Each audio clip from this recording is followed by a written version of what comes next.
Tuhan bersamamu. Inilah Injil suci menurut Markus. Selang beberapa hari sesudah Yesus datang ke Kapernaum, tersiarlah kabar bahwa ia ada di rumah.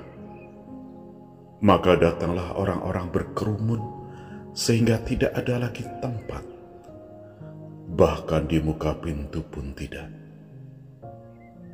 Sementara Yesus memberitakan sabda kepada mereka,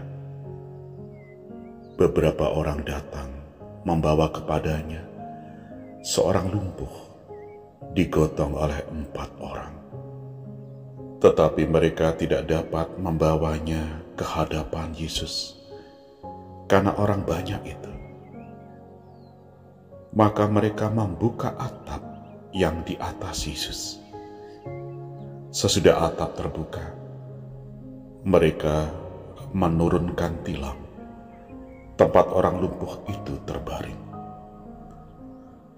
Melihat iman mereka, berkatalah Yesus kepada orang lumpuh itu, "Hai anakku, dosamu sudah diampuni." Tetapi di situ duduk juga beberapa ahli Taurat. Mereka berpikir dalam hati, mengapa orang ini berkata begitu? Ia menghujat Allah.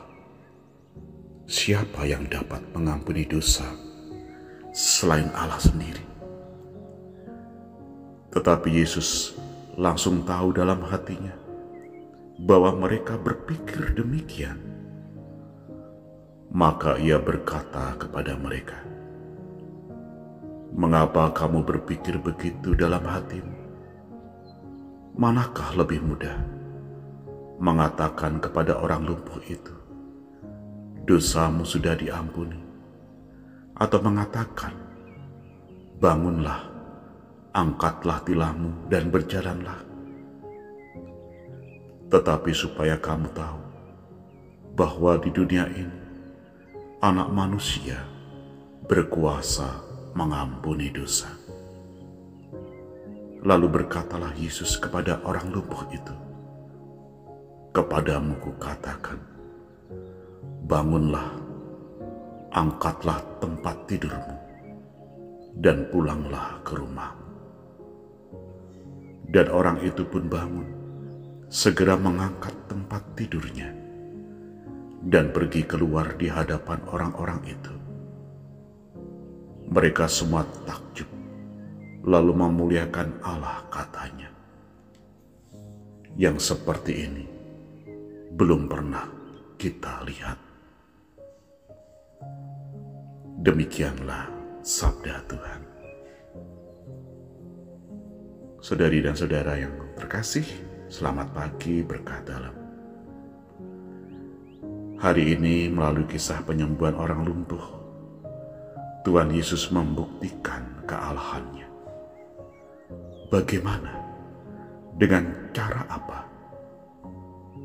Tuhan Yesus tidak berhenti pada ucapan yang kosong atau hanya menata kata, tetapi sungguh melakukan tindakan yang nyata sesuai dengan apa yang ia katakan, yaitu menunjukkan bahwa dosa orang sakit itu benar-benar telah diampuni, yang dibuktikan dengan membuat dan menyuruh orang tersebut bangun dan berjalan. Kata-kata, manakah yang lebih mudah? Kalau kita pikirkan dalam-dalam, tidak ada yang mudah bagi kita, karena semuanya mudah dikatakan, tetapi susah untuk dilakukan kecuali oleh Tuhan. Hari ini kita belajar tentang bagaimana kita belajar beriman. Kita percaya bahwa kuasa Yesus itu sempurna.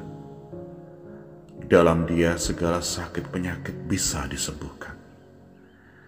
Dia bisa melakukan segalanya dengan mudah.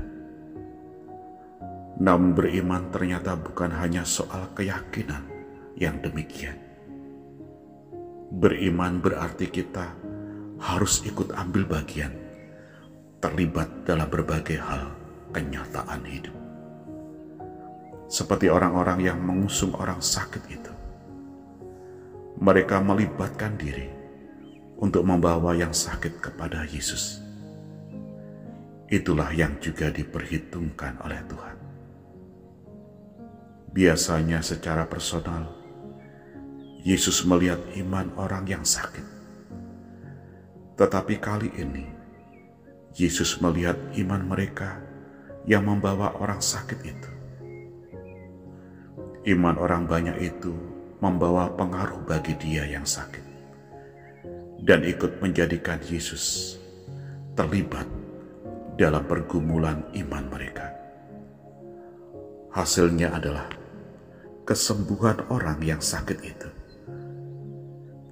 Yesus tidak hanya berurusan dengan yang sakit saja, tetapi Yesus juga berurusan dengan mereka yang ada di sekitar orang sakit itu. Dari sini kita dapat menarik kesimpulan bahwa dalam hidup beriman tidak ada sesuatu yang mudah, tetapi Tuhan akan memudahkan kalau kita berusaha di dalam kebersamaan.